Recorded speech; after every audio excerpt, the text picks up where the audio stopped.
पूजा राय Mayfair group रो परिचालन निर्देशक। पूजा राय उल्लेखनीय सफलता हासिल करिसेंती, कंपनी को एक विविध एवं समृद्ध गोष्ठी रे परिणत करिसेंती। तांकर सबुठारु गुरुत्वपूर्ण सफलता मध्यरु गोटिए हेउछि रियल एस्टेट भित्तिभूमि एवं आतिथ्य भली प्रमुख क्षेत्र गुड़िकरे एहार कार्य को विस्तार करिबा। तांकर तीक्ष्ण व्यावसायिक ज्ञान पई से आज सबुठी परिचित। तांकर नेतृत्व रे मेफेयर प्रतिष्ठित रियल एस्टेट क्षेत्र रे पूजा राय स्थायित्व एवं आधुनिक डिजाइन उपरे ध्यान देउथुवा बेले उच्च गुणवत्ता प्रकल्प प्रदान करिबारे गुरुत्वपूर्ण भूमिका ग्रहण करिसेंती।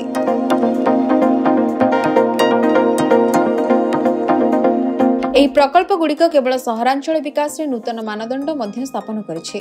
तांक नेतृत्व रे मेफेयर ग्रुप रियल एस्टेट रे उत्कर्षता पाई एक ख्याति अर्जन करिछि। पूजा राय नेतृत्व व्यावसायिक सफलता ठारू अधिक विस्तारित। से कॉर्पोरेट सामाजिक दायित्व रे जणे दृढ़ प्रवक्ता। से संप्रदाय विकास, शिक्षा एवं स्वास्थ्य सेवा पई उद्दिष्ट पदक्षेप ग्रहण करिसेंती, जहा अवहेलित जनसंख्या उपरे एक अर्थपूर्ण प्रभाव पकाइछि। एही प्रयास गुड़िक एक सामाजिक दायित्ववान कॉर्पोरेट संस्था भाबरे गोष्ठीर ख्याति को वृद्धि करिछि। समाज रे एक सकारात्मक परिवर्तन आनिबा पई एहार प्रतिबद्धता को दृढ़ करिछि।